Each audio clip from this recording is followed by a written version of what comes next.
Assalamualaikum warahmatullahi wabarakatuh. Bismillahirrahmanirrahim. Nahmaduka ya ghafuru ya syakuru. Mashalli wa sallim barik ala sayyidina maulana Muhammadin wa ala alihi wa sahbihi asma'in. Nama ba'du. Perlu saya sampaikan, sanad ini harus mutasil. Sehingga kita tahu bahkan cara tidur Rasulullah itu miring kemana, ala jambil aiman, kemudian madhab kiblat. Sebelum tidur beliau wudu, sebelum tidur lagi baca subhanallah 33 kali, alhamdulillah 33 kali, Allahu akbar 33 kali. Sebetulnya wiridan itu sanad paling kuat itu tentang mau tidur. Meskipun ada riwayat dibaca setelah apa? Sholat. Jadi makanya kita al-jam'u baina riwayaten, habis sholat ya baca itu, mau tidur ya baca itu. Nah, sebetulnya habis sholat sama mau tidur itu ngeri mau tidur. Karena ini kan pemanasan mati. Pelatihan mati. Karena satu kondisi yang ada sudah tidak bisa ikhtiar. Tapi kayak apa Rasulullah? Justru kita kondisi yang nggak bisa ikhtiar itu pesannya Nabi apa?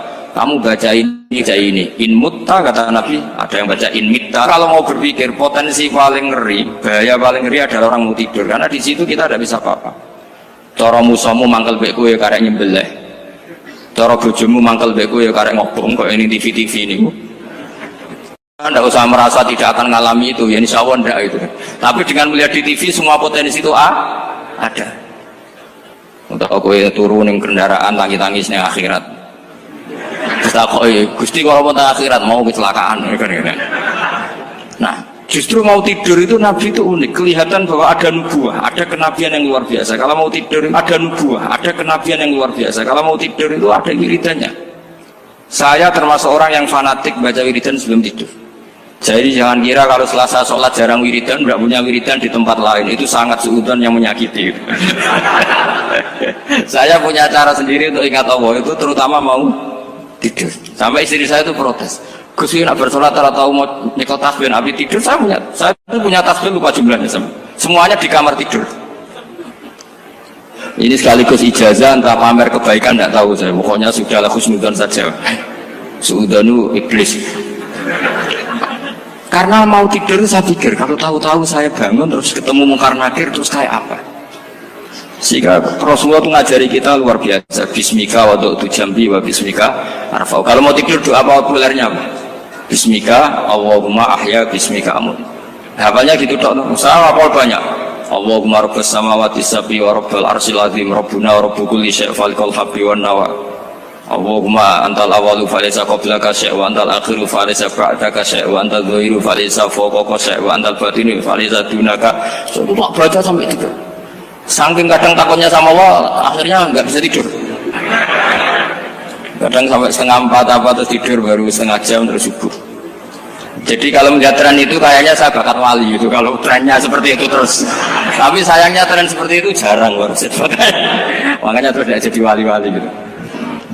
Tapi saya ingatkan ke jenengan, sanad-sanad seperti ini tuh yang mungkin Anda lupa. Anda hanya ingat sanad misalnya ya Mu'ad inni uhibbuka faqul dubura kulli sholatin atau fala tad'anna dubura kulli sholatin Allahumma inni ala dzikrika wa syukrika.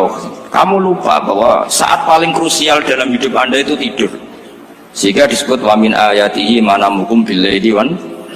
Itu dari segi krusial gawat darurat, setiap saat Anda bisa mati. Belum urgensinya tidur untuk melawan maksiat.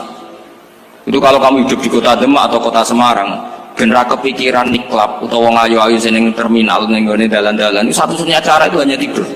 Kowe nak melek tetap jelalatan tak jamin. Masuk kene ngarep masjid Demak nggo tasbih gede-gede.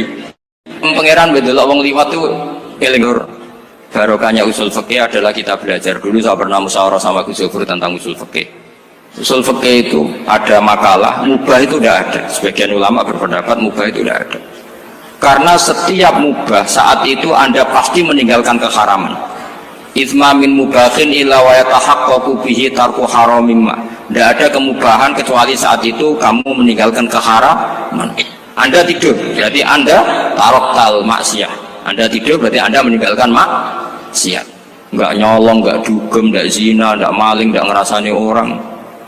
Jadi tidur anggap saja ya Rob, ya Allah saya mau tidur. Tidur itu ibaratun antarkil ma'asi. Jadi malaikat roket pate kandhani iki ra sekedar turu, ya kowe kudu ngerti iki ape ninggal maksiat. hitung mulai saiki bismika Allahumma ya bismika namun ayo roke patit hitung anggap ini kiat meninggalkan maksiat terus turun 6 jam berarti tidak maksiat 6 jam meskipun akhirnya maksiat karena bangun jam 7 artinya maksiat rasubuh gitu. Tapi betapa krusialnya ulama lah yang mengajarkan kita tidur itu rohatan lil abdan untuk istirahat kita pulih lagi bisa kerja lagi Pak Bupati bisa ngantor lagi Pak Kapolsek, Kapolres bisa ngantor lagi semuanya aktivitas tentara bisa ngantor lagi memulihkan kekuatan itu ibadah meninggalkan maksiat karena tidur juga ibadah tidur saja ibadah ini barokatnya umatnya Rasulullah Shallallahu Alaihi Wasallam senyaman itu. Coba kalau kamu jadi umatnya Nabi lain, wah itu beratnya bukan main. Dan itu sesuatu yang dimintakan Allah, dimintakan Rasulullah kepada Allah yaitu Rabbana wa la tuhammilna ma la taqata lana bih. Termasuk la tahmil alaina isran kama hamaltahu 'alal ladzina min qablina. Jangan bebankan ke umat kami sesuatu yang seperti engkau bebankan pada umat dulu. Umat dulu itu kalau mau tobat kayak umatnya Nabi Musa pernah nyembah anak sapi itu yang pernah nyembah tobatnya dibunuh. Liyaqtulal bari'u minkum al mujrima yang terbebas dari menyembah anak sapi disuruh bunuh yang pernah menyembah anak sapi. Fatubu ila bari'ikum faqtulu anfusakum. Mau beratnya kayak apa? Kalau orang sekarang tobat cukup soal Pak Rosid salami tempel 100.000 dipandu caranya tobat diwari istighfar. Nomor itu penting. Nomor loro seneng kiai, seneng aku maksudnya kalimatnya jelas. Itu sudah. Pokoknya jelas nggak usah dibunuh, nggak usah apa? Nggak usah apa? Dibunuh. Sehingga tidurnya umatnya Rasulullah itu luar biasa, terutama tidurnya orang puasa. Tidurnya tasbih, tidurnya ulama juga tasbih. Karena dengan tidur itu kita tahu alamat kematian. Di mana kita masih di dunia saja punya kondisi di mana kita tidak bisa menentukan diri kita sendiri. Dan itu awal dari kita mengimani la haula wala quwata illa billah. Segagai koyok ngono ternyata ada kondisi di mana kita tidak bisa mengendalikan diri kita sendiri. Makanya disebut wa min ayati manamukum billaili wan nahar. Yang bisa menganalisis itu siapa? Ya ulama. Ulama kok tahu karena punya sanad musalsal ila Rasulillah sallallahu alaihi wasallam. Sehingga uniknya kenapa tidur itu sakral? Coba semua nabi di antara wahyunya itu lewat apa? Semua nabi di antara wahyunya lewat apa? Tidur, lewat mimpi. Inni arafil manami anni atfahuka fangzur madza tar. Maka mimpi ini harus dikelola secara baik. Yaitu kalau kamu mau tidur, wudu dulu, baca tasbih, terus tinggalkan semua dunia. Anggap saja ini pemanasan kematian. Itu insya Allah mimpinya sip pokoknya.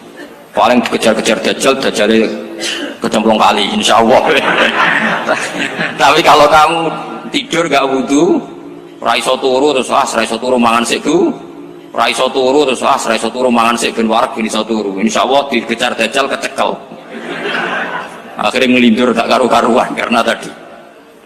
Nah, sanad seperti itu yang punya siapa? Hanya ulama. Ada lagi satu contoh ini sudah hampir 20 menit maksud. Itu saya pernah ngaji Durarul Kalami Syafi'i, mutiara-mutiara ngendikan Imam Syafi'i. Itu ulama itu mesti ngendikan itu unik. Tadi saya sudah cocokkan sama Bupati, tak tanya, Pak Bupati saya ini punya ilmu dari Bapak, mungkin pas untuk jinan pakai. Kata Bapak, urip itu podo wae, ngadepi konco mek musuh podo wae, malah kadang ribet konco. Dulu saya itu iskal itu janggal.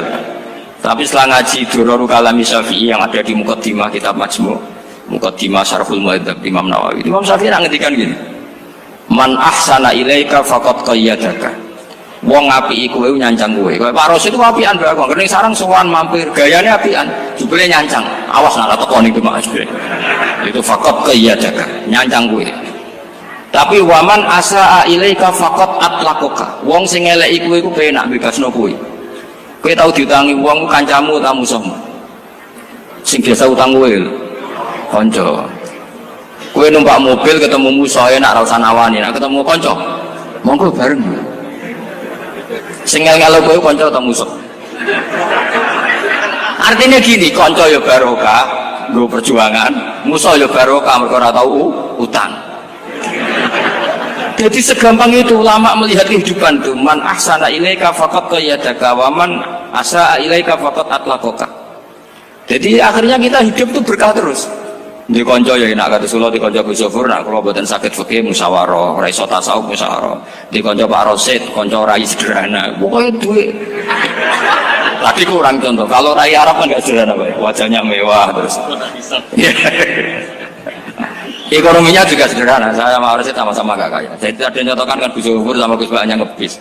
Memang saya sering sama Gus Zofur ngebis sampai sekarang masih sering. Bukan karena miskin yang jelas itu pilihan itu.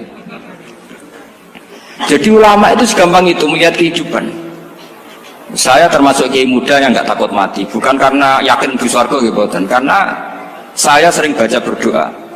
Allahumma ya Allah, kata Rasulullah, kamu harus berdoa ya Allah, ij'alil hayata ziyadatan li fi kulli khairin wal mauta rohatan li min kulli syarrin. Mungkin sekarang kita ada zina, mungkin sekarang kita ada korupsi, mungkin sekarang kita ada maling, tapi potensi itu tetap ada. Yang bisa ngakhiri itu apa? Kematian. Maka anggap saja kematian itu rohatan li min kulli syarrin, semua mengakhiri semua keburukan. Kayak apa Rasulullah memandang kehidupan? Kalau kamu masih hidup, anggap saja ziyadatan li fi kulli khairin. Saya gara-gara hidup saudara kersane Pak Rosid ngaji di sini. Ikhlas Pak Rosid itu sangat ikhlas. Saudara senior kula dipaksa nggih gelem, diintimidasi nggih gelem. Wah itu barokah. Nanti setelah saya mau mati, pikiran saya juga akan ridho-ridho saja. Ya Allah, ini akhir dari segala potensi keburukan saya. Sehingga kiai NU, kiai alim nggak ada bajingan, tukang ngemel wong kok mati. Saya gitu Pak, niki saya gitu. Tanggane orang sing gelem muni saya. Kiai ini maksud, ayo Pak muni saya Pak.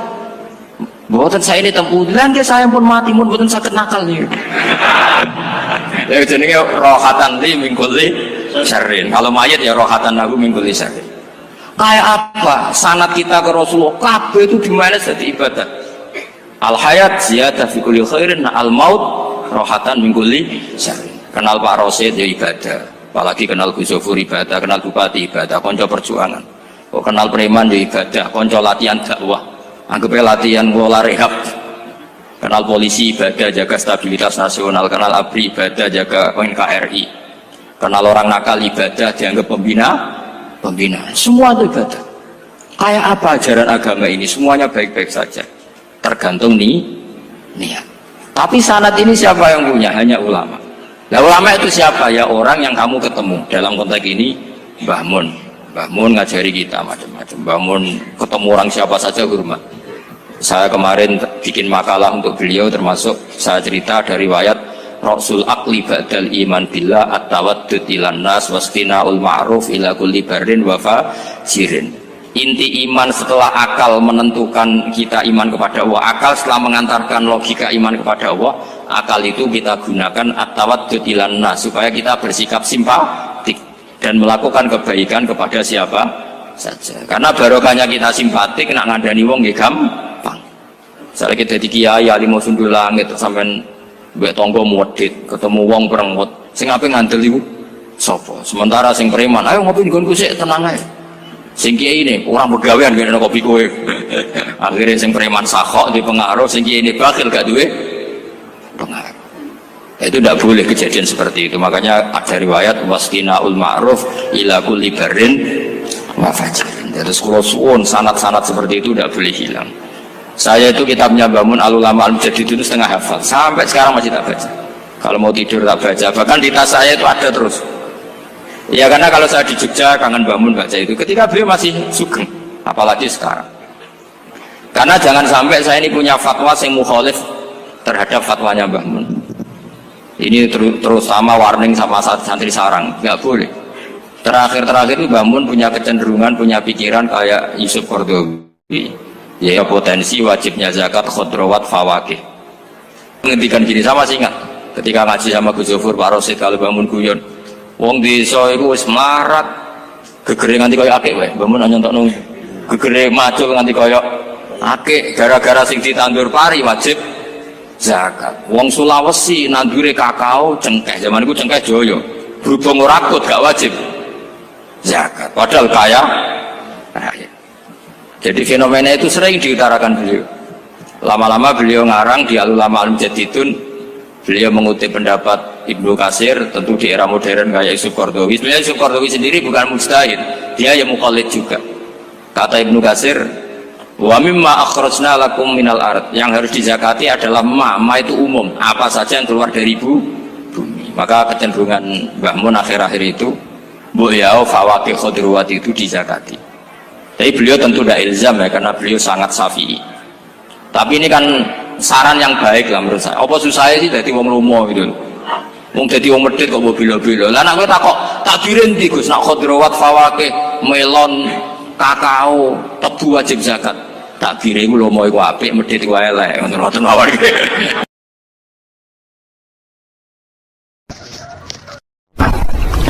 Ada nikmat batinah, yaitu kepuasan mendapatkan ma'rifatullah. Yaitu ulang lagi, kepuasan mendapatkan apa? Ma'rifatullah. Itu nikmat batin. Baik yang terkait Allah maupun terkait logika-logika tasawuf. Terkait Allah misalnya gini, misalnya kula mikir ya. Kula nu bolak-balik matur niki, berkali-kali di tempat ngaji ini. Kimki jenane eling, mboten gadah masalah ingatan ini eling-eling. Eling-eling tenan. Wong nak soleh, ya soleh, soleh. Cek soleh mulai cilik, cek soleh dadakan terus husnul khotimah. Pokoknya apa? Soleh. Niku nak mati, niku bumi ku nangis.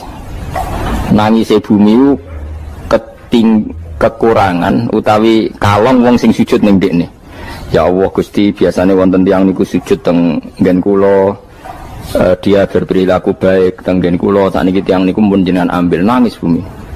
Sakniki sing urip karek bedua-bedua, damel narkoba, damel ngefly, damel macam-macam lah. Itu nangis bumi. Langit seweneng. Gusti matur nuwun Gusti, orang itu saya tunggu lama, sekarang sudah engkau angkat ke tempat kami. Maksudnya diangkat teng langit. Sing bumi nangis, sing langit apa? Seneng. Nah kemudian kita berpikir begini, bumi kok iso nangis ku piye? Nah itu terserah sampean apa termasuk ulama zahir apa termasuk ulama batin. Kalau ulama zahir mengatakan bumi nangis itu mau kinayatun anil husni, pokoknya pantasnya bumi itu susah, wong kelangan putra terbaiknya. Tapi nak cara ulama-ulama hakikat yang mengenali sekali betapa kudrahnya Allah, betapa kudrahnya Allah itu tidak terbatas. Itu yang meyakini bumi nangis itu nangis tenan. Misalnya ngaten kalau tak terang malih ya. Kowe bayangno dadi Nabi Adam, ngrungokno kowe. Kowe bayangno dadi Nabi Adam. Nabi Adam tenan maksudnya. Terus Nabi Adam orang pertama, dia tahu betul kalau dia dicipta dari bumi. Dan dia pula tahu betul, beliau tahu kalau dia bisa ngomong, bisa mikir, bisa macam-macam. Terus indukannya beliau itu bumi. Mesti pikiran Nabi Adam, jangan-jangan bumi ini juga bisa berpikir kayak saya. Ini kan materi saya, karena saya dari bumi ini bisa ngomong, bisa melihat macam-macam. Terus bedanya apa menurut sobek napa? Umpama kowe dadi Nabi napa? Adam, orang yang dekat sekali, qoribu ahdin, dekat sekali dengan kesaksian kudroh Allah. Gini ku dekne roh nak materi ini ke bumi, dan dia orang pertama yang orang lali kamu nih. Tapi ketika sudah ribuan orang, mungkin jutaan orang, lali, seakan-akan bumi itu tidak jenis dari kita. Bumi adalah hal yang berbeda dengan kita. Kita manusia berakal, bumi itu benda mati. Terus kowe katut wong goblok-goblok, bumi itu benda mati. Sajane ya rada kriminal wong Islam muni bumi itu benda mati. Enggak bisa berpikir, yang bisa berpikir hanya manusia. Itu kengawuran-kengawuran yang kita ciptakan sendiri, kita wariskan turun-temurun. Umpama kowe iku dadi ulama, ngomong ngono iku isin. Bumi kok nyekseni kowe sujud, banyu nyekseni mbok pangan, mbok ombe kanggo sujud. Semua itu bersaksi tentang kita. Ya, lan sampean tanglet kula, cara melogika gimana? Begini, tak wari cara gampang-gampangan nggih. Tawarai tauhid sing kasyaf. Tauhid ini yang dawuh Sayyidina Ali lau kusifal khoto umastatu yakinan. Umpama somben tutup-tutup iku dibuka, akulah imanku ora tambah mbek pangeran. Karena tren dunia dan akhirat sama. Zaman ning dunia ya Allah ala kulli saing kodin, kok zaman ning akhirat ya Allah ala kulli saing. Cara Sayyidina Ali, somben aku wis matilah imanku ora tambah, meskipun aku ora swarga neraka. Lah kena napa? Darah padha wae, ning dunia pertunjukan kudratullah, ning akhirat ya pertunjukan kudratullah. Jadi pikirannya Sayyidina Ali seperti itu. Saya kan lahir misalnya tahun 1970. Berarti mulai Nabi Adam itu saya kan nggak ada. Ngerti-ngerti ada. Saya mengira waktu zaman tidak ada itu panjang apa cepat? Cepat, karena kita tidak melalui itu. Ujuk-ujuk wujud. Kadang kalau mati ya wedi kan. Mau mati jebule kiamat 1 juta tahun kasih apa nang kuburan. Maksud di Khalillah itu. Makanya aku ya ora roh, tak tinggal turu sakmono kan yo nglilir. Nang ini terus nanti. Apa mlaku-mlaku nang donya, apa piye?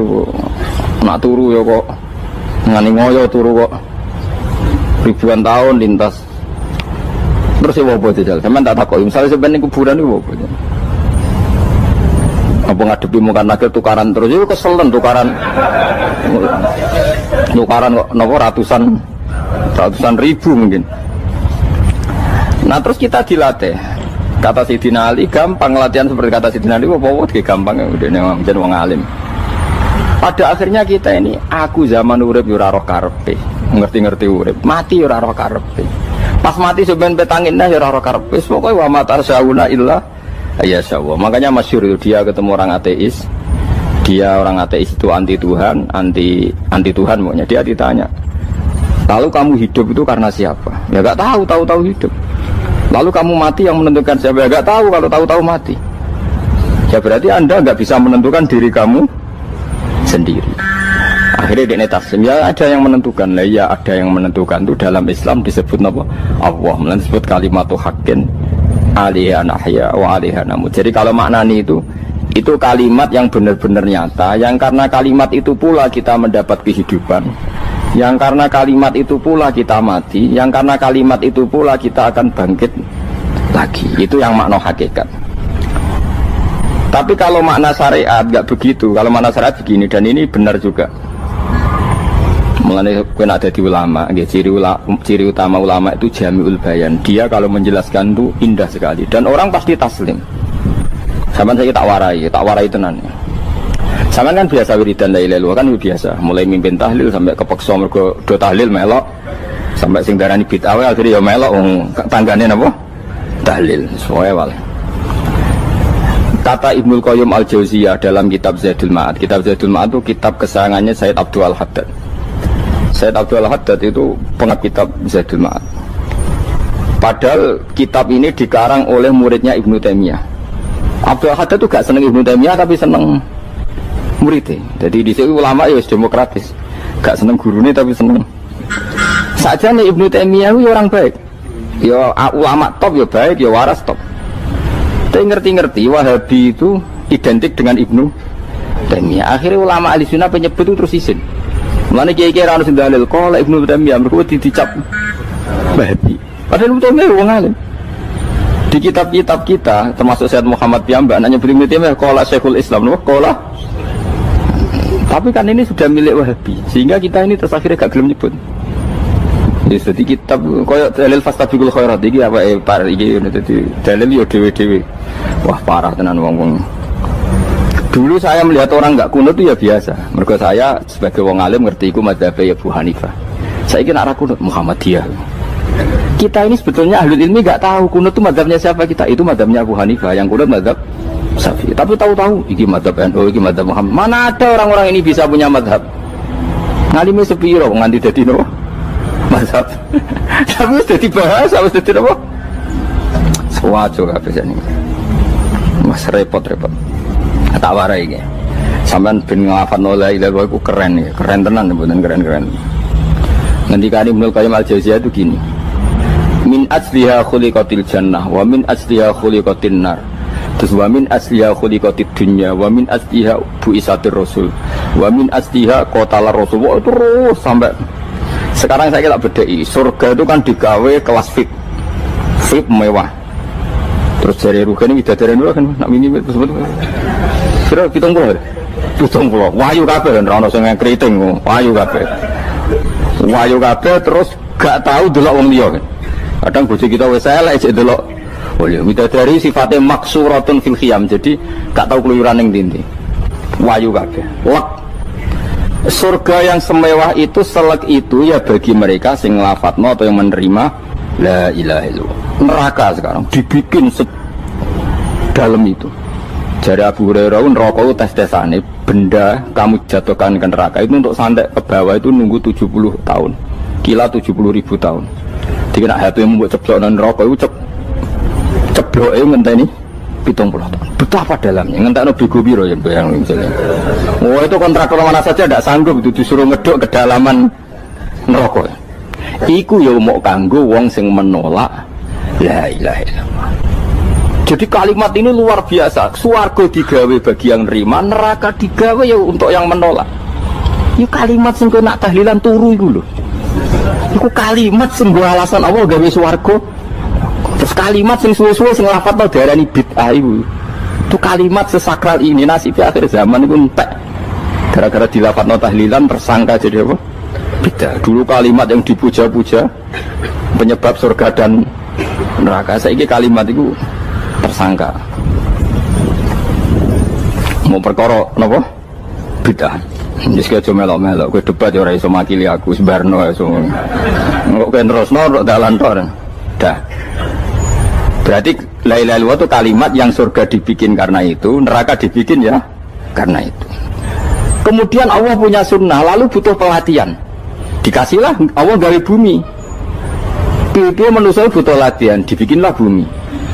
Bendene latihan ikrar la ilaha illallah dengan sadar dibikinlah bumi liyabluwakum terus dites wes digawe bumi ana makanan ana minuman ana wong wayah ana pegatan macam-macam wong diutang wis mbulet macam-macam nggo ngetes eling la ilaha illallah apa eling utangi eling la ilaha apa eling kasuse pokoknya dites karena enggak fair kalau Allah bikin itu kemudian enggak dites dibikinlah darul imtihan dunia itu bahasa Arabnya darul imtihan tempat tes-tesan imtihan mana apa tes liyabluwakum diuji pas diuji kita hidup artinya kita dihidupkannya pun oleh Allah demi tes-tesan la ilaha itu disebut kalimat haqqin alaiha nah yasnya kita hidup pun ini untuk dites pada akhirnya la ilaha apa enggak paham ya harus dites Allah itu juga secara hukum itu kan enggak fair dites kok enggak punya pemandu dibikinlah rusul diutuslah para rusul untuk pemandu tes itu kan butuh seru mak pemandu tok ora ono musuhe kan gak seru dibikinlah setan sajane sebagian kita sudah setan tapi ini ben seru lho ndak setan kan minal jinnati wan nas rumangsamu setan sopo baik setan minal jinnati wan nas jadi kena muni auzubillahi minasyaitonir rajim terjemahnya berlindung Allah dari saya sendiri Allah itu Lalu itu kalau lama dulu biasa naudzubillah min syururi anfusina wa min sayyiati a'malina. Sebenarnya kita berlindung hanya dari setan yang jauh, iblis itu enggak. Ya setan diri kamu sendiri min syururi anfusina dari kejelekan diri kita. Ngomongnya udah wujud, soalnya setan tuh makhluk gaib sing piye. Lah kowe iku sapa? Nganti kowe maksiat terus mergo akrab klop, roh mbek setan klop. Mulane terus maksiat.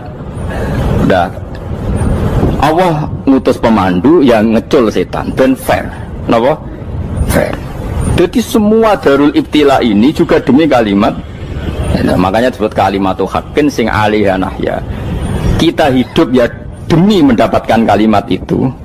Kita mati nanti ya demi kalimat itu, artinya mati ke neraka ya karena kalimat itu kita menolak atau mengabaikan. Masuk surga ya karena kalimat itu kita hormat, kita benar dalam memperlakukan kalimat itu. Berarti alaiha nahya wa alaiha nam. Terus wa alaiha nub'as karuan, kalau kamu termasuk minal aminin ya nub'as minas solihin, kalau minal kafirin ya nub'as minal zalimin. Tapi semua desain dunia ini hanya demi kalimat la ilaha illallah Muhammadur Rasulullah. Nah ini kan penting. Bagaimana mungkin kemudian kalimat sesakral ini, sehebat ini, kemudian ada orang tahlil kamu tidur. Kok iso kula jangga kok iso wong turu. Misalnya kayak mangkel, kalau mangkel sing mimpin Gus, wira barbar. Bagaimana mungkin kalimat yang menyelamatkan Anda kemudian Anda anggap problem? Elek gak? Apalagi kamu anggap ini bid'ah. Nak cara kula oke lah, ndongakno mayit itu gak ono tuntunan Nabi. Tahlilan gak ono tuntunan. Tapi wis muni tok kono tok. Artinya mentok kono tok ora usah nyerang kalimah, enak kalimah tetap kalimah thayyibah. Soal kowe ora seneng sing tahlil, mergo tiga profesi lah iku wonge wae gedhinge jogeman.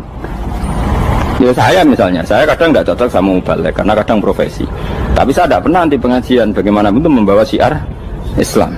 Tapi kalau mubalek kadang orang seneng, kadang takut untuk piro Bareng sangone sithik, kok sumpah mek transportasi ini. Lah ngono kok mbok senengi iku piye? Tapi kita terus gedeng keliru iku sing nggawa siar Islam. Mana ada pengajian didengar orang banyak tanpa mubalek? Gak iso. Ini iso melepukno barang-barang ra penting jadi penting iso. Lah cara guruku teng sareng ngapain melepuk nganggo panggung barang perkara. Tapi kadang ya benar.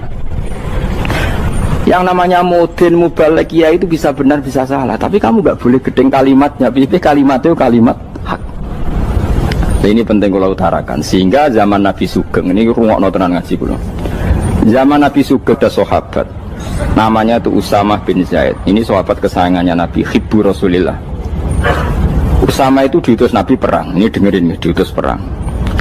Pas perang itu si kafir tadi menggal temannya. Ada yang tangannya putus, kakinya putus. Wah, seorang kafir ini sudah luar biasa. Bacok sana, bacok sini. Ketika terdesak oleh pasukan Usamah, kebetulan Usamah ini cakap ya, sama beberapa temannya orang Ansor.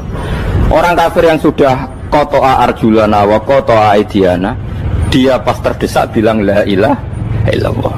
Terus sama Usamah tetap ditusuk, dibunuh karena dia berpikir ini qolaha muta'awid, dan dia melafadzkan kalimat itu hanya berlindung dari pembunuhan. Setelah dilaporkan Nabi itu marah besar. Nabi ngendikan kaifa anta ya Usamah bila ilaha illallah idza ja'at bika yaumal qiyamah. Kowe nak ditakoki la ilaha illallah ku piye? Piye wis ngomong la ilaha illallah, tapi sampai ngomong ngoten sak usah ngetoki tangan kula, maksudnya tangan kula tangan kelompok saya, kaki saya. Nabi tetap jawab kaifa bila ilaha illallah idza ja'at bika yaumal qiyamah. Bukan Nabi menyoal terus. Sampai menjadi fatwa ijma'nya fuqaha, siapapun yang melafatkan la ilaha illallah harus kita terima meskipun qolaha muta'awidzan, meskipun saat melakukan hanya cara zahir berlindung dari kematian, sehingga kita terima. Orang kafir yang 80 tahun kafir melafatkan la ilaha illallah 1 menit menjadi mukmin. Sampai ada ayat qulil ladzina kafaru iyantahu yufar lahum ma qad salam. Ini kalimat yang sakral, bahkan kafir yang 80 tahun saja menjadi mukmin hanya karena melafatkan la ilaha illallah. Mulanya yang ngaji saya, yang senang saya, jangan pernah kamu mengatakan ada bid'ah yang orang bisa jadi kafir. Bagaimana mungkin orang mukmin yang ke kuburan dan melafatkan la ilaha illallah kamu katakan kafir? Padahal kalimat ini yang kafir 80 tahun saja menjadi mukmin. Saiki ana wong nglafadzno la ilaha illallah mergo salah tempat pinggir patok mbok arani kafir. Kok aneh.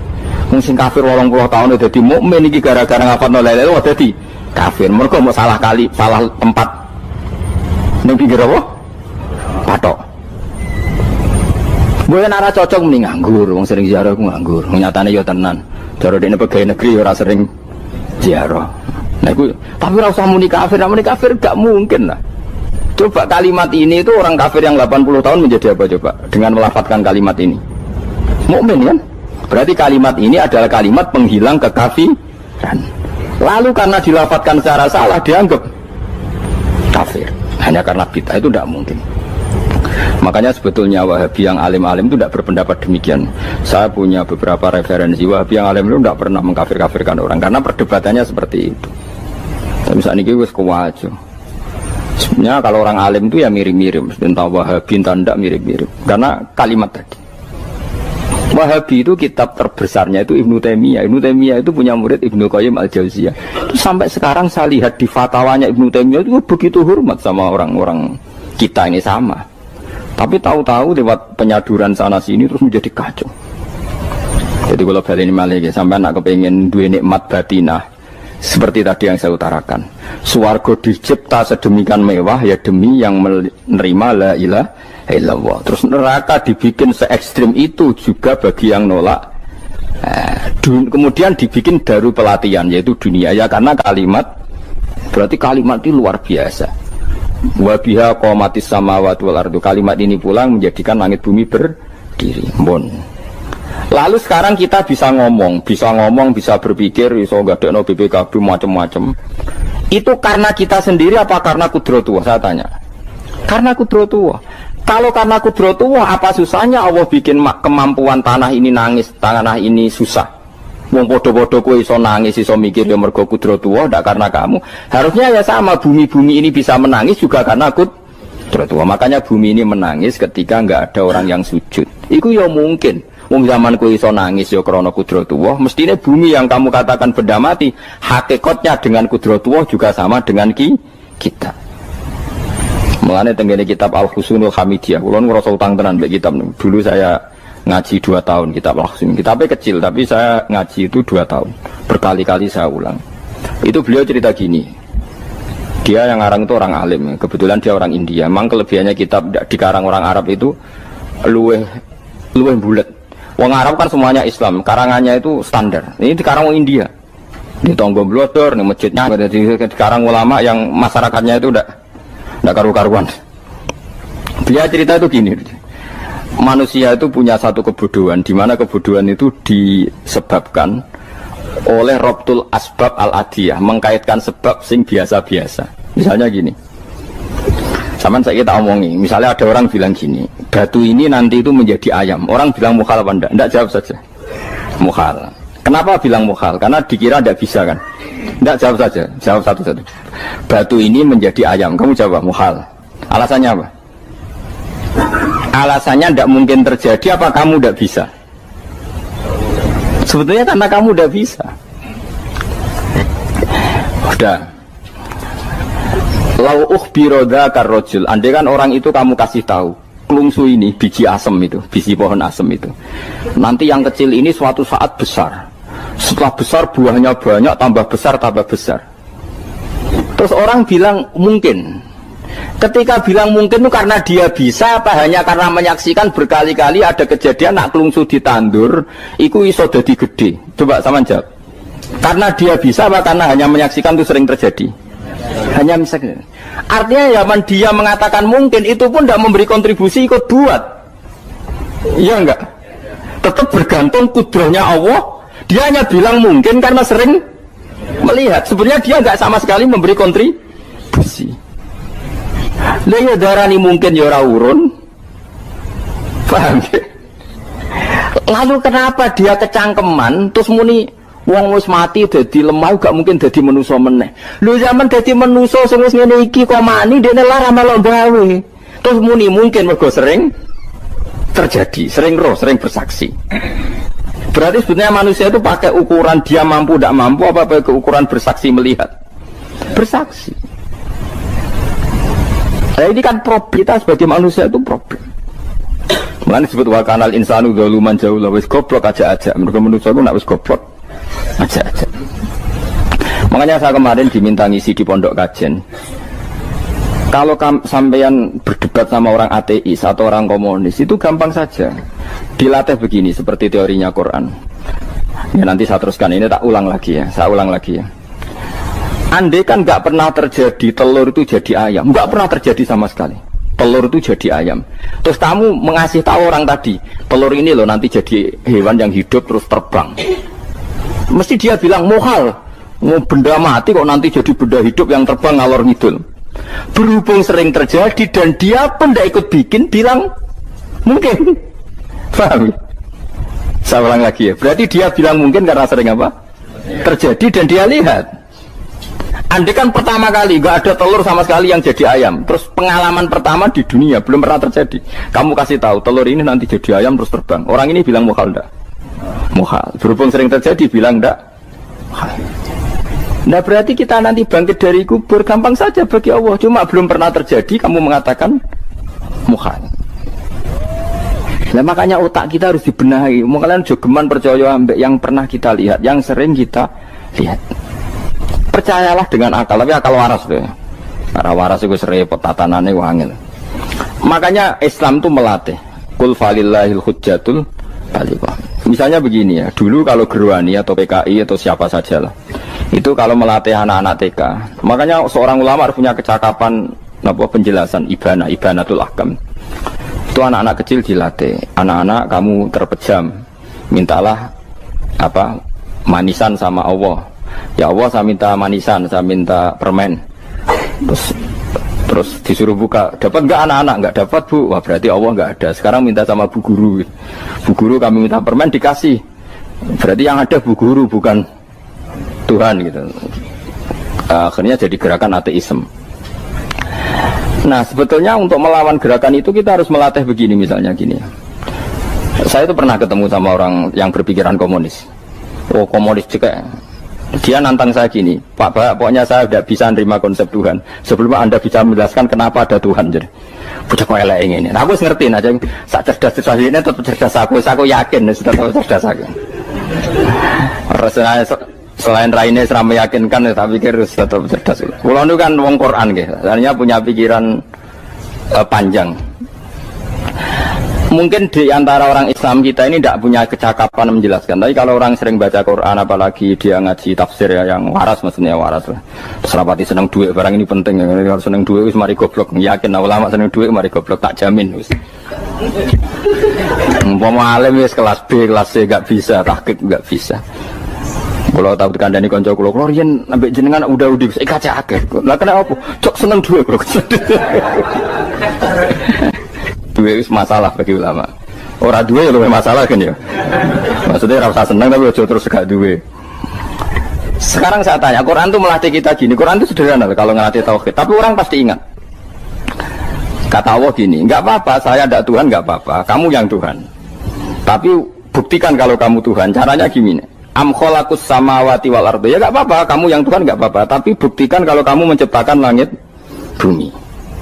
Mereka pasti ikrar, ya tidak mungkin saya menciptakan bumi, saya lahir sudah ada bumi. Yesus lahir sudah ada bumi, nggak mungkin Tuhan. Terus Tuhan membuat pertanyaan kedua, am khuliqu min ghairi syai'in. Ya sudah, kalau saya tidak Tuhan, lalu nggak ada Tuhan, berarti alam raya ini tercipta oleh sesuatu yang nggak ada. Aneh nggak? Misalnya sebelum alam raya ini nggak ada Tuhan. Berarti sebelum alam raya ini kan adanya nihilisme, sesuatu yang nggak ada. Kemudian sesuatu yang nggak ada menjadi penyebab sesuatu yang ada. Aneh gak? Menurut saya aneh. Sesuatu yang nggak ada itu mestinya kan nggak bisa ngelabeti, nggak bisa berfungsi, nggak bisa ada gunanya. Wong jenenge ra ono iku ya ora marai apa-apa. Mau ra ono kok dadi sebab. Sesuatu yang menjadi sebab itu yang wujud apa yang nggak ada? Yang wujud. Sak takoi. Lah kalau nggak ada Tuhan berarti alam raya ini lalu sebabnya apa? Ya dari ketiadaan, lalu tiada itu menjadi sebab. Yang tiada kok jadi sebab itu tekem gitu. Mikir. Di mana-mana yang sebab itu harus barang yang wujud, nggak boleh tiada kok jadi sebab. Ini kan jadi aneh, sesuatu yang tiada menyebabkan sesuatu yang ada. Terus dia bilang, ya pokoknya ronde ini kalah, tahu kapan pikir aja, pikir nganti mati temenang aku ini ngono.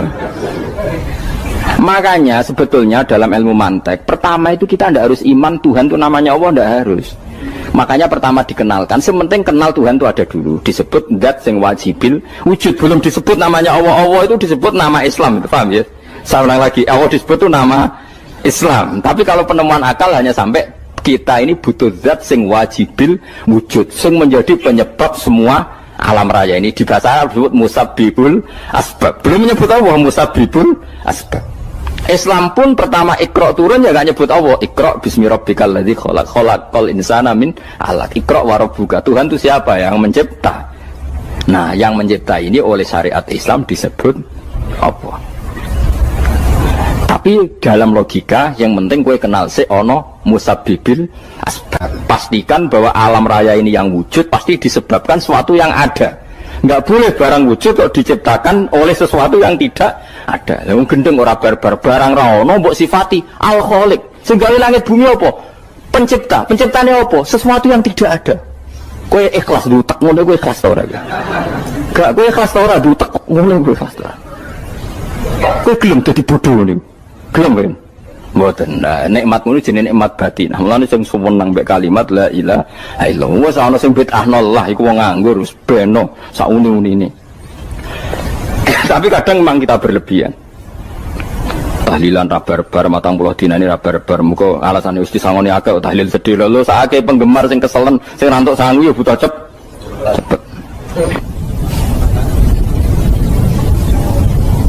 Lani cara kula niki penting kula utar nggih. Kowe nek ora cocok tahlilan 40 dina wis ngomong ae kira cocok model harinya.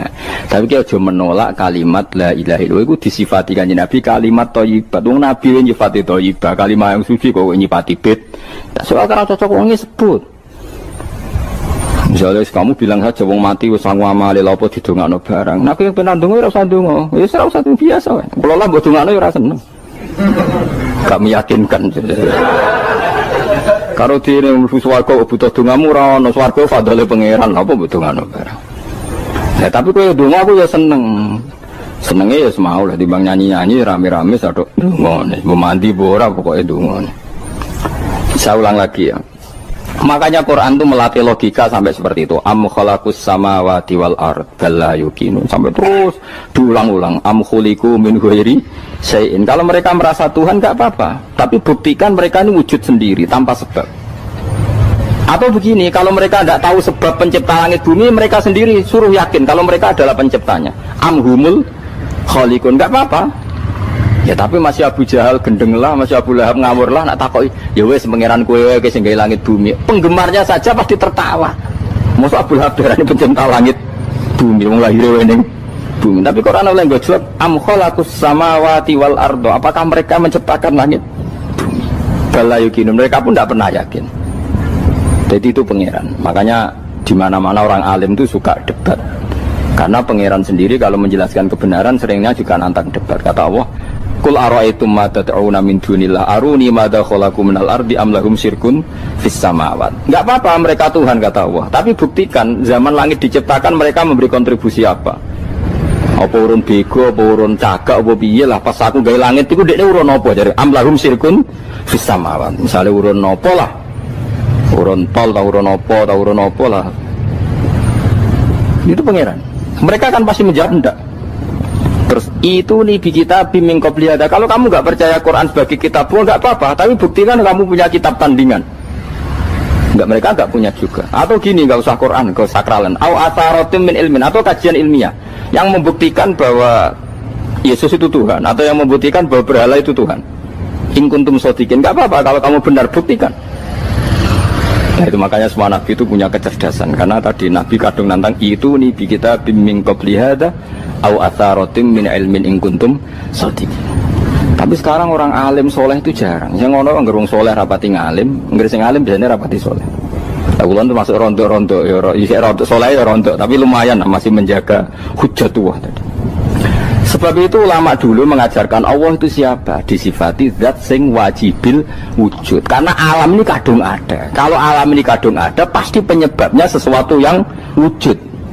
Tapi kalau wujudnya mungkin, bahaya.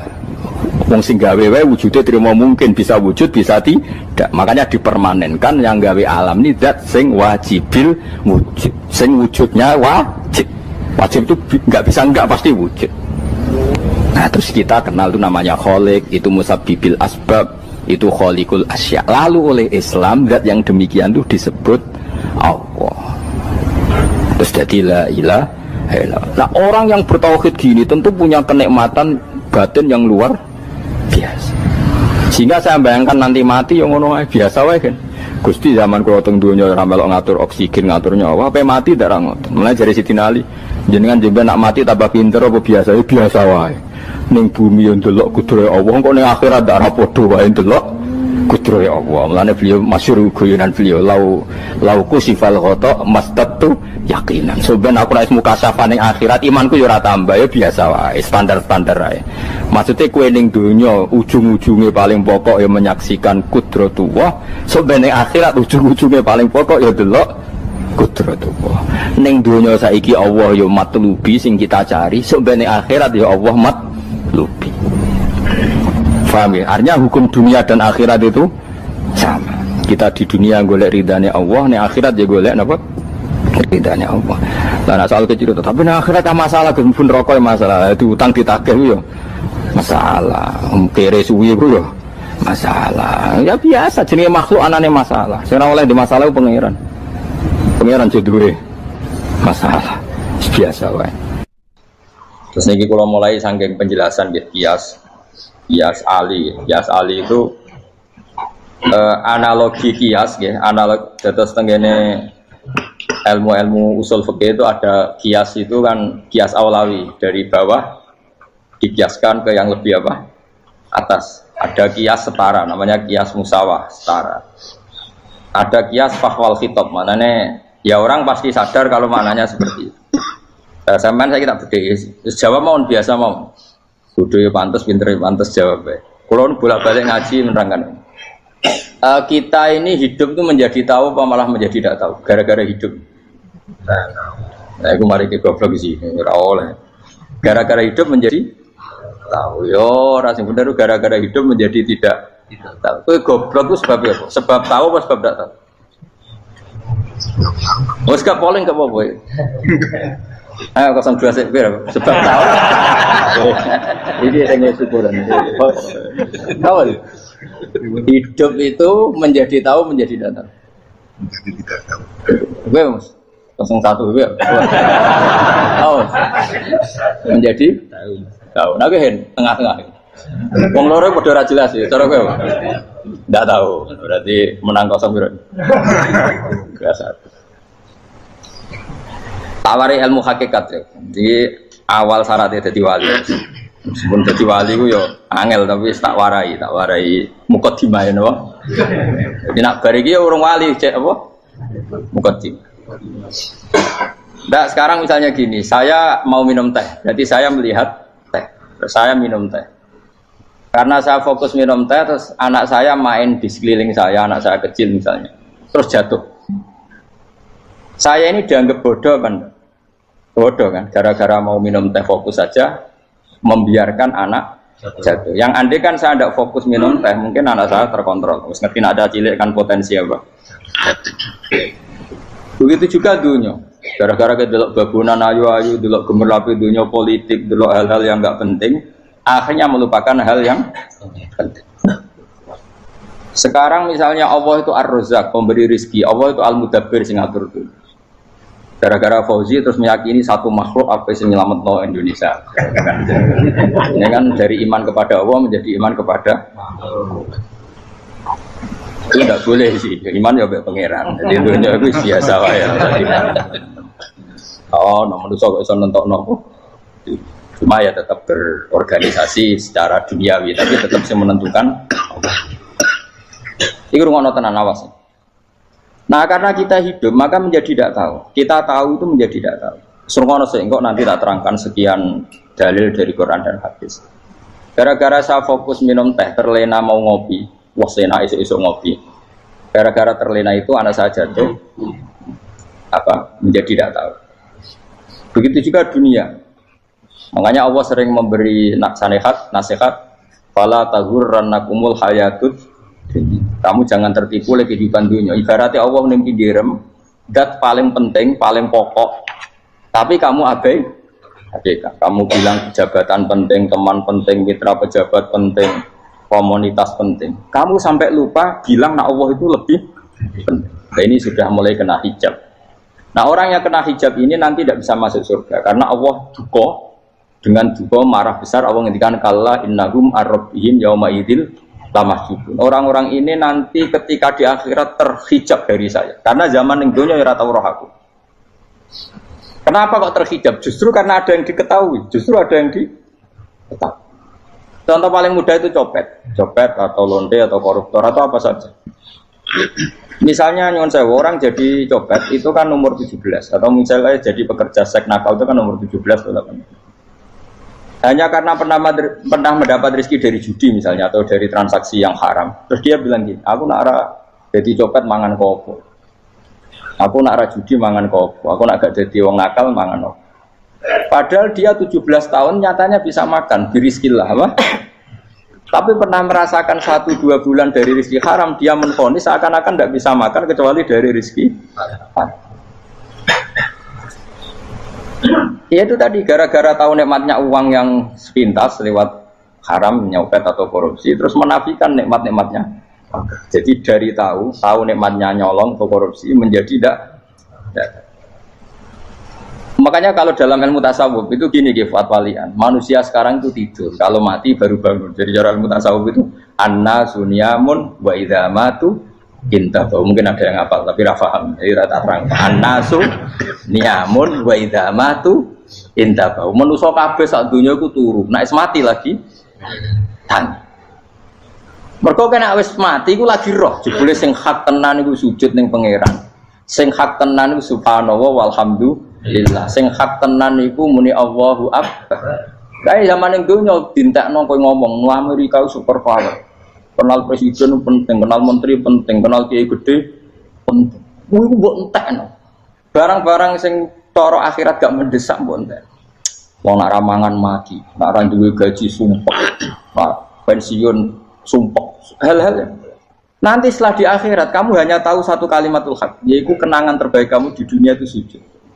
Jika kamu getun ketika hidup tidak pernah sujud. Makanya kata Rasulullah, nanti kamu tahu ketika di akhirat hatta takuna sajdatul wahidatu khairan minad dunya wa ma fiha. Sehingga kamu nanti tahu bahwa sujud satu kali itu lebih baik ketimbang dunia dan sisi. Karena ternyata setelah kamu di akhirat yang layak jadi poin kamu hidup di dunia itu hanya apa? Sujud. Ya yang dunia kan WA penting, HP terbaru penting, babonan penting, mutra penting, ngomong terus berjuta-juta kalimat. Hanya karena kamu hidup.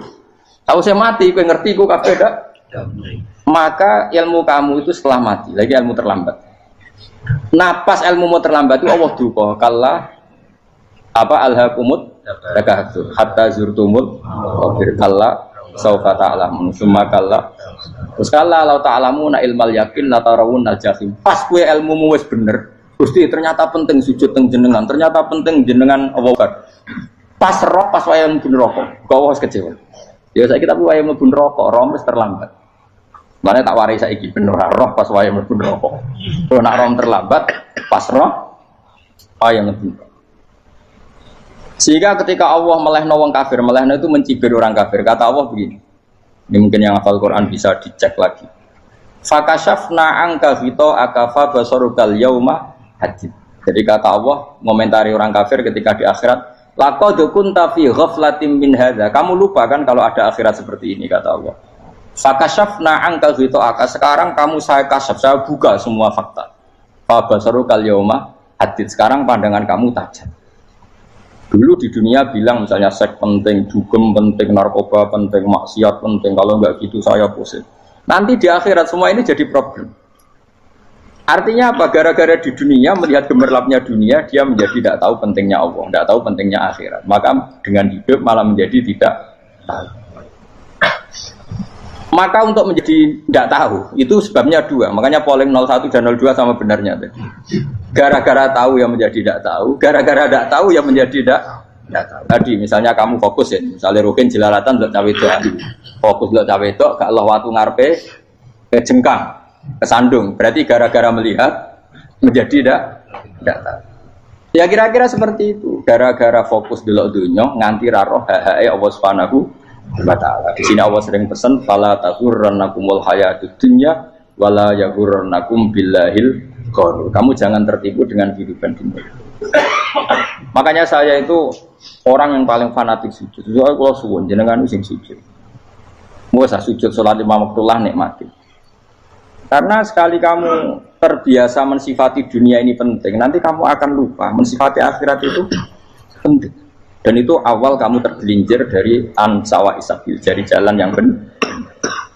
Makanya tadi pepatahnya orang sufi apa? Anna sunyamun wa idza matu indah. Manusia itu tidur, kalau mati baru bukan. Terus contoh kedua begini.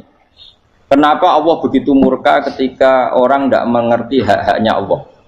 Bukan karena Allah anarkis atau keras, tidak. Memang secara akal pasti begitu. Saya sama tak beda ini. Ya contoh gampang-gampang saja, tak wari logika. Kalau ada orang buta lewat kemudian nabrak tembok, karena apa dia? Karena buta kan? Buta itu maknanya apa? Tidak tahu. Akibat tidak tahu, nabrak tembok. Ya kan? Karena tidak tahu. Karena tidak tahu, nabrak tembok. Karena tidak tahu, terjatuh di sungai. Karena tidak tahu, terjatuh di jurang. Sekarang juga sama. Orang karena tidak tahu pentingnya agama, tidak tahu pentingnya Allah, kemudian dia fokus ke duniawi. Akhirnya ya nabrak tembok. Natijanya sama enggak? Saya ulang lagi ya, orang buta karena tidak tahu nabrak tembok. Orang fokus ke perempuan cantik atau melihat apa, kemudian dia tidak tahu depannya juga nabrak. Untuk menjadi nabrak itu syaratnya tidak tahu apa tahu? Bisa dua-duanya. Tidak tahu ya sebabnya nabrak, fokus ke yang lain ya bisa. Maka tidak tahu ya sebab nabrak, fokus ke yang lain juga sebab. Nah mata kita, hati kita ini sudah dipenuhi hal-hal yang tidak penting, sehingga kita lupa dari hal yang penting. Kayak tadi kita mau minum kopi saja, fokus sampai meninggalkan anak main sampai jatuh. Berarti minum kopi sebenarnya tidak satu kebodohan, tapi ketika membiarkan anak kecil jatuh itu adalah kebodohan. Sebetulnya makan menikmati dunia itu tidak kebodohan, tapi ketika Anda melupakan Allah itu menjadi satu apa? Kebodohan. Ini disebut kamu jangan terlena oleh kehidupan apa? Dunia. Nah kenapa terlena? Itu kakean delok. Mulane Nabi itu ora tau delok dunia. Nabi, saya ini alatnya kita diwali, tapi muka dimah. Kulon itu belum pernah delok. Saya pernah punya kakak wakil bupati, punya teman gubernur banyak tuh. Oh delok susu rawani. Mereka khawatir senang. Nabi itu pernah, Nabi itu jenenge manusia pernah lewat itu. Kemudian tonggo-tonggone Nabi kebetulan pas pulang bawa unta-unta banyak. Itu Nabi melihat mungkin 0, sekian detik. Itu istilori pangeran. La tamudanna ainaika ila ma mata'ana bihi azwajam minhum zahratal hayatid. Jadi misalnya koyo roke misalnya dulu wong numpak alpat pejabat ono sing bukakno. Enak dah nak jadi wong ngene. Kalimat itu direkam oleh Allah. Bahwa Mustafa pernah ngomong enake jadi wong iku numpak alpat ono sing bukakno. Tapi kan tetap kere. Sehingga nanti di akhirat kalimat itu direkam misalnya nanti ternyata yang numpak alpat misalnya nyuwun sewu misalnya yang numpak alpat tadi tetap di neraka, kamu ya ikut di neraka. Karena dia menikmati alpat lali akhirat, kowe yo ngangen-angen kepengen seperti itu. Maka poinnya sama. Tahun pun rokok bareng. Terus ada orang sujud di musola, melarat sujud. Kowe gak pernah enak dadi wong iku. Padahal sujud itu yang menjadi orang masuk surga. Terus kowe ditakoki ning akhirat. Kowe tahu angen-angen dadi wong sujud mboten ate. Tapi kowe tahu angen-angen mewah nate. Yes, seneng kono kira-kira gitu. Lha iku la tara undal pas kowe roh ilmu yakin pas wae mlebu neraka. Lha iki mulane tak ajari dini kiat-kiat supaya kira mlebu. Makanya latih melihat dunia kok juga kesuwen. Misalnya di konco jadi pejabat. Kalau nanti di keluarga pejabat sampai sekarang pun saya sering punya teman. Buat nanti kalau melihat bahwa dia pejabat. Karena saya takut dosa. Saya melihat dia seorang mukmin yang sujud, yang sholat. Saya bodoh sekali kalau melihat dia pejabat. Karena itu tidak ada artinya di akhirat. Saya sampai sekarang yang saya melihat presiden orang yang mukmin, sehingga saya harus hormat. Saya melihat bupati orang yang mukmin, sehingga saya harus hormat. Melihat sampean ini wong sing mukmin, malah gue jalanan barang ini sudah mukmin plus. Jadi rasa tiga ikut pinter gue jalanan. Jalanan gudul bisa gaya bisa. Gudul lu rano mana nih? Oh anu keangger wong bisa maca kitab kok. Gundul. Jos lah. Jadi saya ulang lagi ya.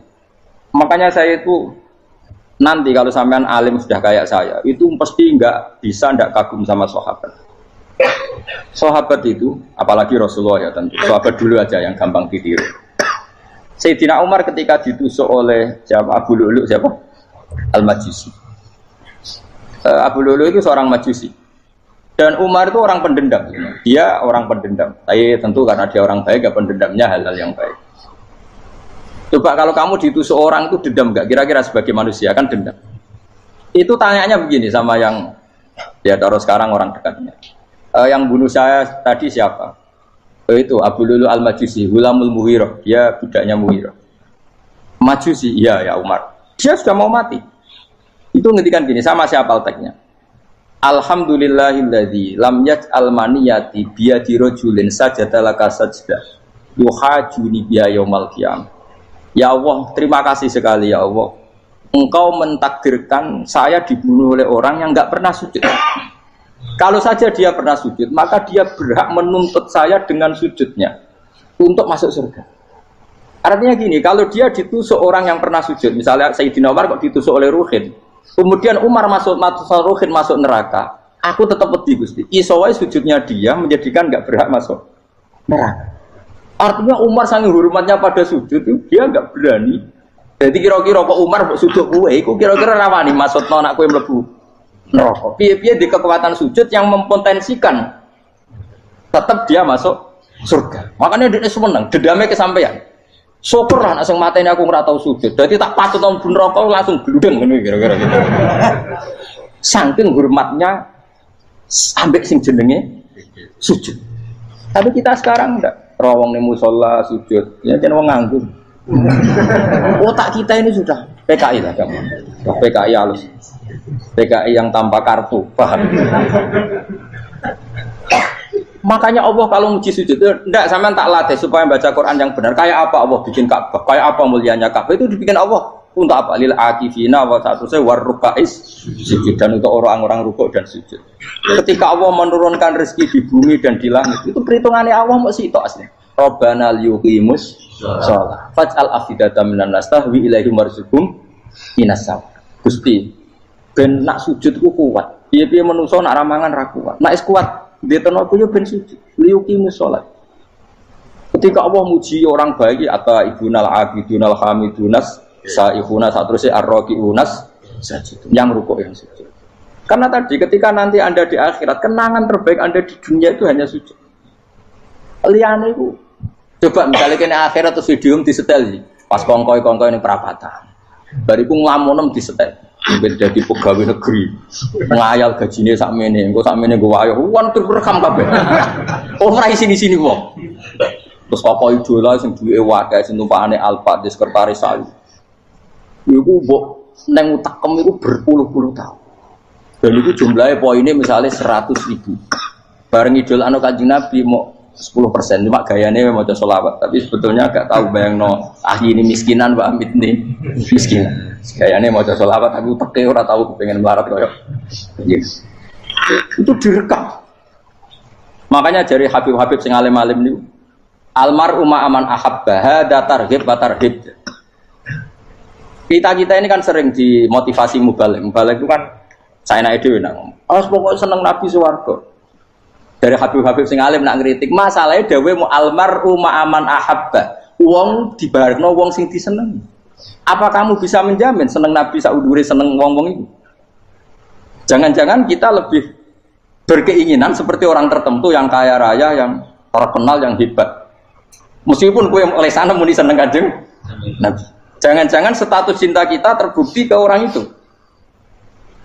Iya toh, misalnya gambarnya pasang neng kamar, puas, partai, uang, kuasa. Terus kue nyumbang masjid nyuwun sewu mau 50.000, tapi bareng nyumbang untuk kemenangan orang itu 10 juta. Nyebut uang itu satu hari 100 kali, nyebut Nabi bedak sholat. Bareng dihitung, dipoling mbak malaikat, disurvei buat dipoling orang pokoknya. Dengan cara begini status senangnya orang ini ke siapa? Ya, ono pengajian sholawatan nyumbang 50.000, nanggup pemenangan. Tapi sudah diundang kaya ala sholah melakukan teknik komat. Tapi nak diundang acara kampanye atau ngarep sedurunge 2 jam. Dari sekian di polling, terus kadar cintamu ke siapa coba? Dari sekian indikator misal cara polling. Jangan-jangan diputuskan lebih seneng ke itu. Ya sudah almarhum aman. Apa? Makanya kata orang-orang alim almarhum apa? Orang itu terserah disenangi. Masalahnya kita ini tidak ada jaminan lebih senang Nabi. Ya orang ada jaminan. Ya saya aman misalnya.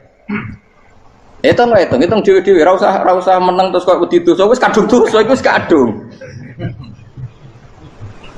Makanya Sufyan Ats-Tsauri itu jadi wali. Kurang sama mergo ibadah.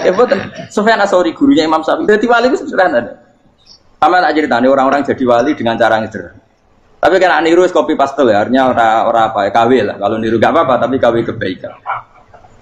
Sufyan Ats-Tsauri itu ditanya, kenapa kamu sedekat itu sama Allah dan Anda kerabat? Jadi resepnya begini dok.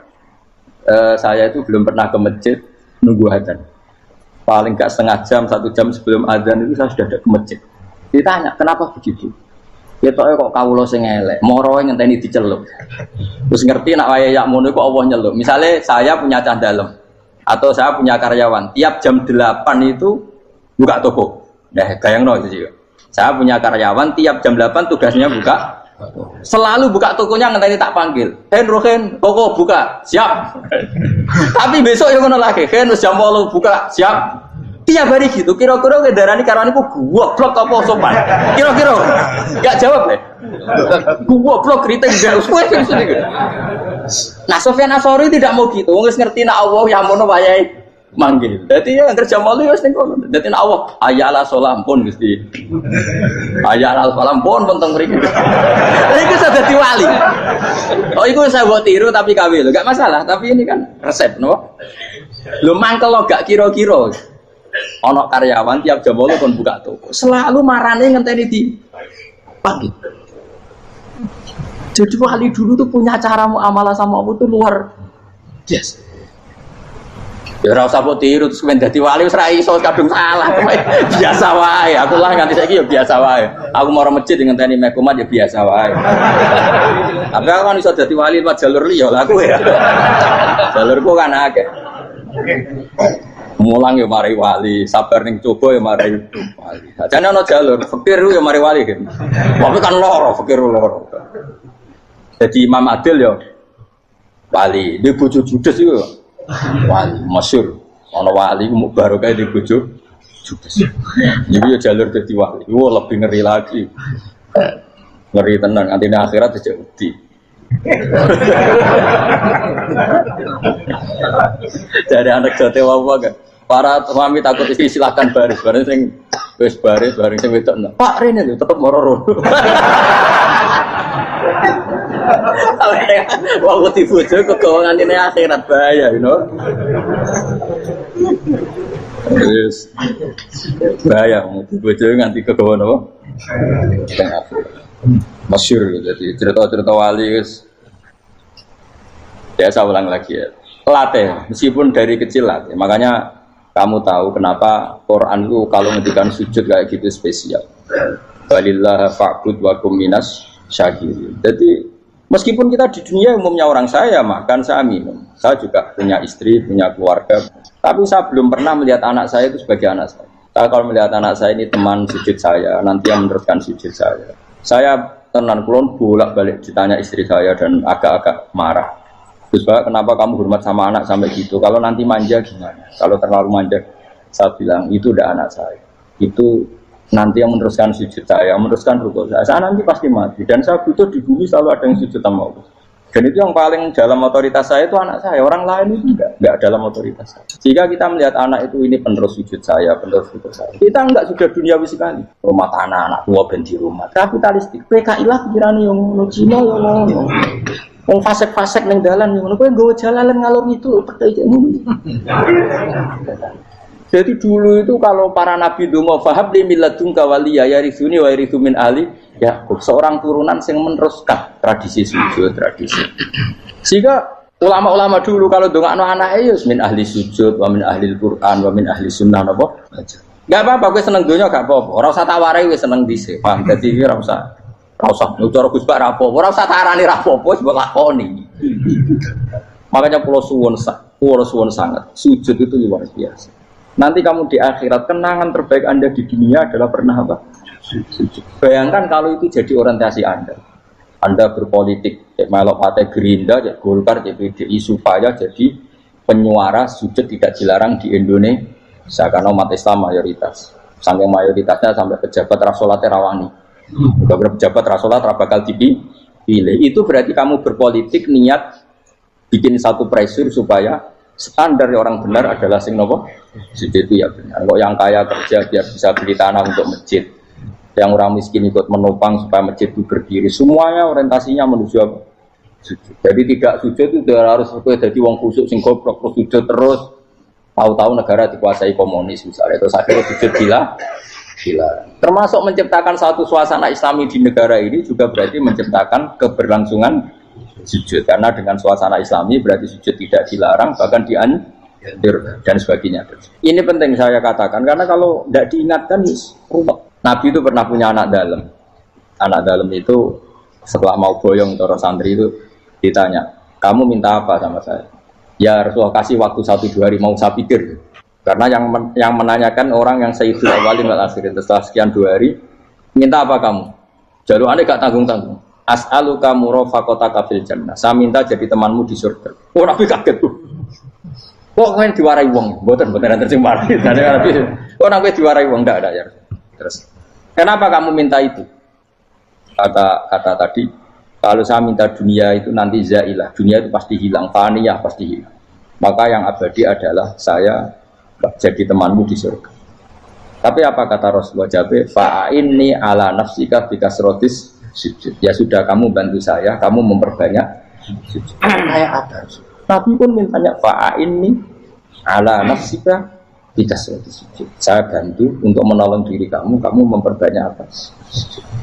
Makanya di pertama surat turun itu ada wasjud, kamu bersujud dan kemudian mendekatlah kepada Allah. Tapi sekarang enggak, karena kita kena hijab duniawi, mitra penting, semuanya penting, dan semuanya penting itu makna di hati kamu adalah hadun. Bahkan nih dolakno kiai perkara hadun nafsu, enak dadi kiai gede. Wah, teko ditolak al-badru. Wale naku widato MC ini muni Syekhul Fadilah wal Karomah, mbah sauni-unine MC. Bare kudu disangoni dihormat. Tekan muji ulama wae dari segi ya bare iso wayo akeh macam-macam. Utak nek elek tekan muji ulama wis dari segi. Makanya saya ini termasuk ulama, kalau kan saya ngebis biasa. Kalau jarang kerso di panggungnya, seneng juga. Supaya semua ulama udah dipandang secara apa? Dunia. Saya sampai sekarang ngedus anak kalau biasa. Teng pasar gitu biasa. Kalau marung teng pasar mangan gitu biasa. Nak seneng kalau benar atas nama wong alim karena apa? Kalau kita terlalu menikmati dunia, lama-lama orang seneng ulama juga dari sisi dunia.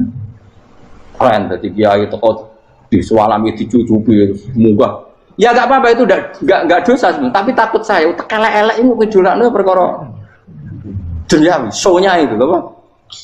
Jadi orang ini tak pikir teko ngaji bar wis warmu paham karmu ora karep. Mulan ngarep ora ngaji karmu. Sing rugi kowe ya aku tenang ae aku. Ben orang itu latihan ikhlas, napa? Latihan. Kalau kadang gitu protes bet yang dia. Gus, jenengan sekali-kali nak tidak tak derekno sok umum. Aku tuh tidak mengharamkan itu, menaik keluar dari yang tua. Dari anak haji malah turun, topa menaik. Jalan era roh dari anak kiai malah nyala lembah. Nerusin tahu tak dari anak kota, akan sepeda motor kan ternon yang gue Malibu. Jalan itu malah jadi neraka. Nih kan, jalan akhirat ada roh dunia, roh semua itu. Dan apa yang ngejek urip? Di dalam dunia roh dalam akhirat terang mbok roh iku apa? Repot. Jadi kenapa saya tidak mau? Bukannya menolak. Saya senang kalau kiai-kiai terhormat, senang sekali. Saya senang kalau ada ulama dihormati karena supaya jadi tradisi ulama itu terhormat. Tapi jangan semua ulama mau dihormati. Nanti lama-lama jadi siklus. Akan mencintai kiai saja karena fasilitas. Terus senang jadi imam masjid akbar, masjid Istiqlal, imam besar. Senang mergo kenal presiden, datang dikawal. Senang jadi sudes, wah keren, sholat ngarepe akbar, kok dikawal askar. Ya kalau senang karena itu kan berarti menjadi dunia. Itu sirinya kenapa Rasulullah ketika ba'da Fathi Mekah sudah menguasai Mekah, sudah naklukkan Mekah Madinah. Nabi itu satu hari terbiasa. Mau sarapan saja kadang nggak ada yang dimakan. Tanya ya Aisyah, apa saya bisa sarapan? Enggak ya Rasulullah. Ya sudah saya tak puasa. Supaya tetap terkontrol bahwa umatnya mencintai beliau bukan karena kebesaran. Itu Rasul. Itu setelah periode Mekah loh. Jangan kira itu periode Medina. Apa? Itu periode apa? Medina loh. Periode yang setelah Nabi punya segala. Tapi Nabi tetap seperti itu. Kenangannya Aisyah sebagai istrinya apa coba? Dia cantik. Cantik sekali. Aku tahu jajal turu ngarepin Nabi terlentang. Ini Nabi tetap sholat. Nah beliau sujud sikilku tak ingkret no. Nah beliau ngadeg tak lonjoro meneh. Jadi Aisyah wa ana muqtaridotun bene adi turu terlentang. Jadi cara ya sudah terlentang. Nabi nak sholat suwingan, dia tetap sholat. Oke itu bojo ayu orang ngerasa sholat. Bojo elek ora sholat. Bojo elek amen junub menawa. Kowe ora kena go contoh kasus itu wong kasus. Kowe di bojo ayu prawan turu karepku sik salat ora bos misale lho. Pemene wong jegoten wae tambah over. Mustofa lho kalau orang nyek jegoten liyane ora usah situ. Mergo nang nyek wong akeh dosa, nang nyek wong sitok ora. Misale dosa tak hitung mau ke sore. Aku nyek dosa sitok, mulang ganjarane 10. Cek susuk piro? Cek surplus orang dagang aja. Dibadi. Iku enak dene ra ikhlas. Ra ikhlas aku yo ra ikhlas ilmuku, malah lara. Malah neraka ping 13 sebenarnya. Makanya ini dipikir ya, saya ulang lagi, harus dipikir secara matang-matang bahwa kita tidak boleh terlena oleh kehidupan dunia. Menjadi bodoh kan Anda minum teh, kemudian anak Anda jatuh di pinggir Anda. Nah sekarang menyangkut mukjizat. Ini masih tentang ayat ini, nanti sampean tahu logikanya. Tak bedain, tidak jawab satu-satu aja. Karena iman sarannya harus tahu. Fa'lam itu tak tahu. Fa'lam annahu la ilaha. Ketika sekarang telur, saya memberitahu misalnya, Gen, telur ini udah dipitik, cara kowe mungkin tor. Ayo jawab satu-satu. Mungkin kan? Tapi pertanyaannya, saat telur menjadi pitik kemudian mungkin, dan ayam ini bisa terbang, bisa selingkuh, bisa punya anak turun, itu menjadi mungkin itu kan kamu pun tidak ikut menciptakan. Ikut gak kamu menciptakan telur menjadi ayam? Tidak kan? Kan di luar kudroh kamu, di luar kemampuan kamu. Tapi kamu bilang itu mungkin. Ada onta yang buting, yang sudah hamil sudah. Kamu bilang nanti onta ini mau punya anak dan anaknya nanti bisa jalan seperti induknya. Kamu katakan apa? Mungkin. Tapi saat Anda katakan mungkin, Anda ikut menciptakan enggak? Enggak kan? Tetap itu kudrohnya Allah. Tetap itu. Maka para nabi itu tidak tahu bedanya antara onta yang keluar dari indukannya dan keluar dari batu. Itu syaratnya jadi nabi, syaratnya jadi wali. Nah, saya kira orang nabi. Makanya Nabi Soleh ditakoki, bukti nak kudrohe pangeran ubi. Lah kamu minta apa, kata Nabi Soleh? Silahkan ada unta keluar dari batu itu. Nabi Soleh bisa. Ya tenan terus unta keluar dari batu. Terus kaumnya gawo. Wah kok hebat tenan unta metu kok batu. Dari Nabi Soleh, ya padha karo unta lahir kok indukane. Bedane apa? Yo beda. Lah bedane apa? Metu kok watu kowe ora melok gawe. Metu kok indukane ya kowe ora melok gawe. Bedane apa? Tapi tak temu kena hijab, temu niku ono bedane. Cara nabi-nabi ora roh bedane. Lah kula termasuk warasatul anbiya ya ora roh bedane cara. Waras utek kula niku waras. Lha yo misale kowe cara iman seperti itu yakin dadi wali. Wes sama amatir-amatir lah, wali swasta lah. Pokoknya sudah siap. Jadi manusia itu lucu, sesuatu yang dia pun tidak bisa. Iku sok bedakno. Kalau telur menjadi ayam mungkin. Sapi keluar dari indukan mungkin, biji padi menjadi padi besar mungkin, tapi nak watu kok jadi biji padi mukhal. Lo saat yang dikatakan mungkin itu apakah manusia ikut memberi? Tidak kan? Ikut menciptakan? Harusnya kan tetap bilang, yo aku menyaksikan itu karena ada kekuatan X yang menciptakan itu. Harusnya dia kalau mau konsisten kan, saya tidak bisa menciptakan telur